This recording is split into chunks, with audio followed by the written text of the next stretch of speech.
تو economic team جو یہاں موجود ہے آن دیئر بہاف آپ کو عید الاضحیٰ مبارک. Secondly I just want to express my gratitude کہ آپ سب چھٹی کے دن یہاں تشریف لائے, تو I just wanted to express my appreciation for that as well.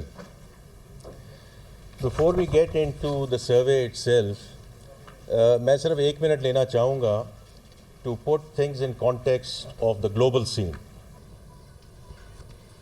تو اگر پچھلے 2 سالوں کے بارے میں بات کی جائے تو global G D P growth 2023 میں 3.5% تھی, وہ کم ہو کر 2024 میں 3.3% ہوئی, اور اب جو لیٹسٹ ایسٹیمیٹ 2025 کا آیا ہے by the international financial institutions is down to 2.8%.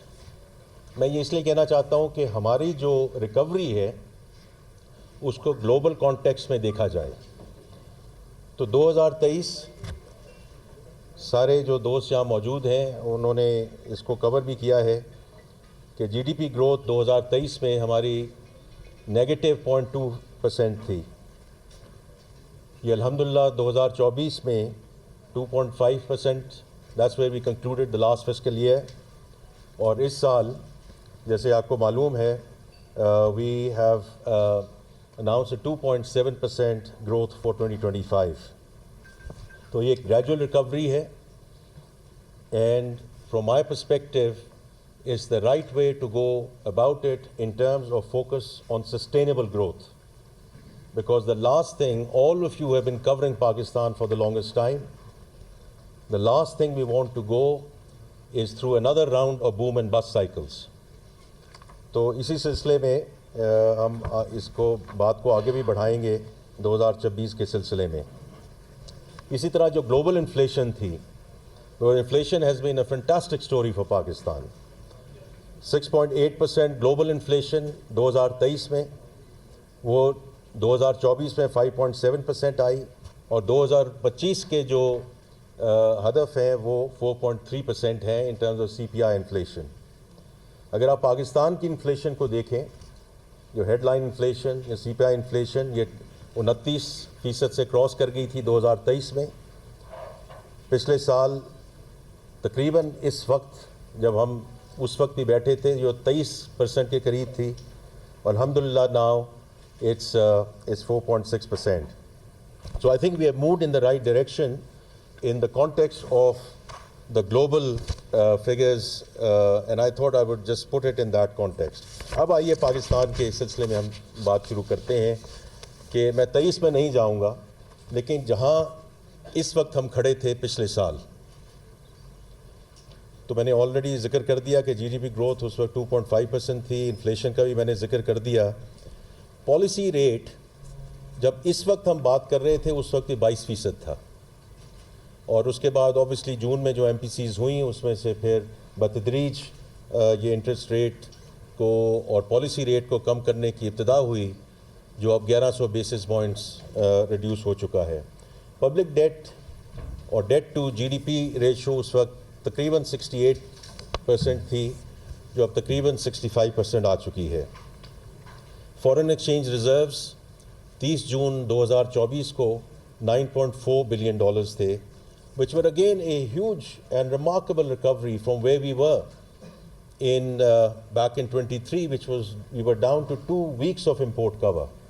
اور پچھلے سال جب ہم کھڑے ہوئے اور اسی وقت جب ہم بات کر رہے تھے, اور پھر جون کے اوائل کے آخر میں جو نمبرز آئے, we were up to about 2 months of import cover. تو میں یہ کہنا چاہتا ہوں کہ جو ریکوری 23 کے بعد شروع ہوئی وہ 24 میں ایک صحیح سمت میں چلی, اور 24-25 میں ہم نے اس کو اور کنسولیڈیٹ کیا. اسی وقت جب پچھلے سال بات ہو رہی تھی تو اس وقت میں نے ذکر کیا تھا کہ we are coming out of a very successful standby arrangement, اور اس سے ہماری کریڈیبلٹی اور ٹرسٹ جو ہے وہ ری اسٹیبلش ہوا ہے انڈر پرائم منسٹر شہباز شریف لیڈرشپ, کیونکہ انہوں نے یہ ایس بی اے سائن کیا تھا before the care taker administration ٹوک اوور. اور میں ہمیشہ کیئر ٹیکر ایڈمنسٹریشن کو اور ڈاکٹر شمشاد کو میں ہمیشہ اکنالج کرتا ہوں because the kind of discipline that they showed, and she showed as the finance minister, allowed us to continue it in this administration.